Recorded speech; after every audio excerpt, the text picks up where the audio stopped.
What's going on? Welcome back to the channel. So today we're going to talk to you about Opendoor. I want to go over some of the data points, what shorts did, and everything else you need to know. But first, make sure to hit that thumbs up, and with that, let's get right to it. And my apologies on the timeliness of this video, but I guess better late than never. Opendoor did close in the green today, so 1.16%, but you had a lot of volatility.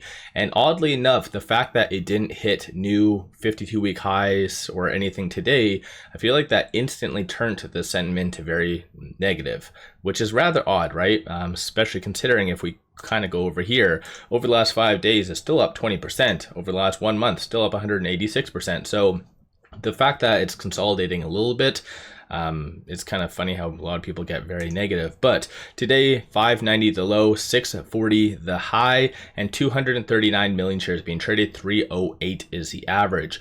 Still no news from Opendoor, no SEC filings. We did have some somewhat negative data that came out today. So non-farm payroll annual revisions came in at negative 911,000. If it was going to be roughly 200,000 or lower, then I feel like the market would have forgave that.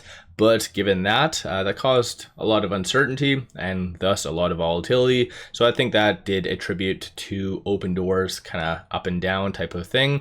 When it comes down to shorts though, so shorts by the end of the day, net, they did increase 2.3 million shares. 23.43% of the free floats being shorted, works out to be 155 million shares overall are being shorted. Quickly going over here, shorts, it looks like at the peak, they were increasing around 14.8 million. So again, net by the end of the day, it worked out to be 2.3, but they are very active throughout the day. And most of their transactions do occur on the dark pool. So this is why I always like to go over dark pool transactions. At the same time, hedge funds do use it. You kind of have to look at the flow to kind of determine if hedge funds were really active today or not. One thing I do want to bring up though, I don't know exactly how that is going to impact the market, but I think it is fair to assume a lot of people use Robinhood. And based on the event that they just had, it looks as though they are going to be allowing shorting on Robinhood. And so you're going to have a lot of individuals, I'm saying that nicely, a lot of retail investors wanting to short stocks. And as I brought up over the weekend, you've seen an increase in individuals on social media saying, hey, Opendoor is a short, like instantly. If you're don't, then you're dumb or some crap like that. I don't know. But nonetheless, I feel like this, if and when it does get implemented, is going to cause a whole new level of volatility. But most likely that will attribute to more and more squeezes. I think just outside of even Opendoor. So this is something I do want to bring up, even though it might not directly impact Open, but still something to keep in mind. Aside from that though, when it comes to options, we had 24 million in calls, 8.7 in puts, 46% of all the options being done were bullish in nature. So despite the volatility, you still do see a certain level of optimism. Some of that I'm sure is shorts hedging, as what they typically do. And if you guys don't know what that means, is technically like a short. Let's say they are fearful that a stock is going to go higher.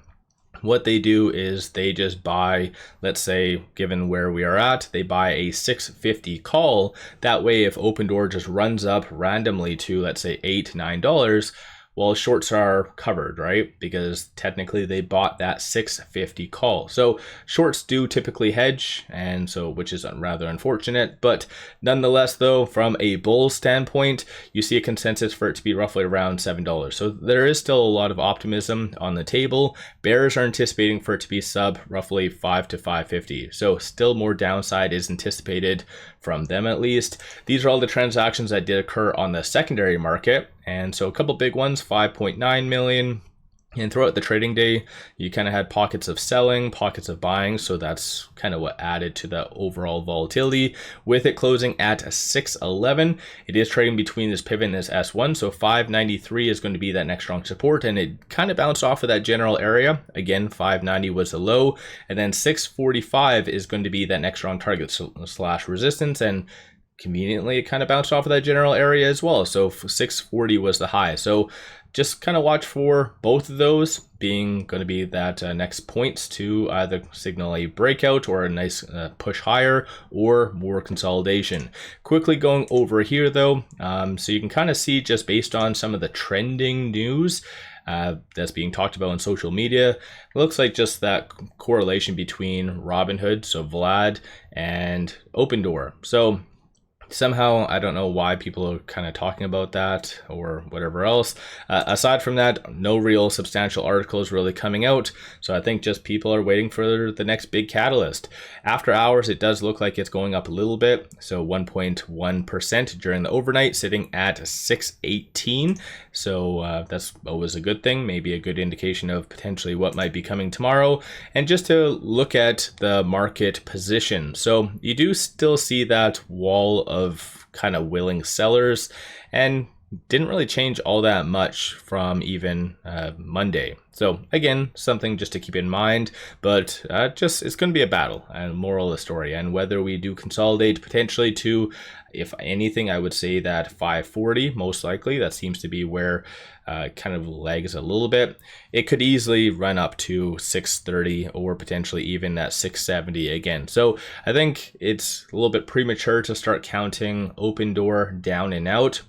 It still has a lot of good room, and as what Eric has mentioned, a cult like stock, like all you need is one good individual saying, hey, you know what, let's buy the dip, or roaring kitty. That, you guys get what I'm saying. Like all you need is one individual just to hype up people and it'll run up again. So yeah, I think the company can definitely help, because stocks can only run up so much with no catalyst. So the company really needs to do something. And even though I know a lot of people really do like Eric, you can kind of tell he is frustrated.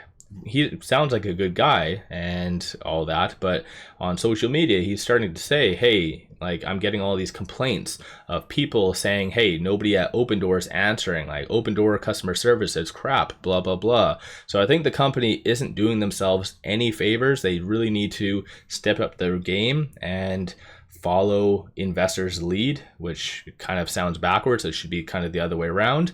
But I think Opendoor really needs to kind of get off their ass and do something, in my opinion, of course. But what do I know? Let me know your thoughts. But aside from that, though, it's still above the 10-day moving average, so the momentum is still there. So this is a quick video. I just wanted to pop on, go over what shorts did and what the data points are saying and everything else. So hopefully everyone has a good evening, and let's get ready for another fun day tomorrow. Give yourself a shout out if you did buy, if you sold, or whatever else. One final thing, if you're looking for some solid day trades or swing trades, pop over to my Patreon. I put them out daily, numerous day trades, as well as several swing trades every single week. So worthwhile to pop over there and take a look. Link in the description below and also the comments. With all that said, appreciate all of you watching.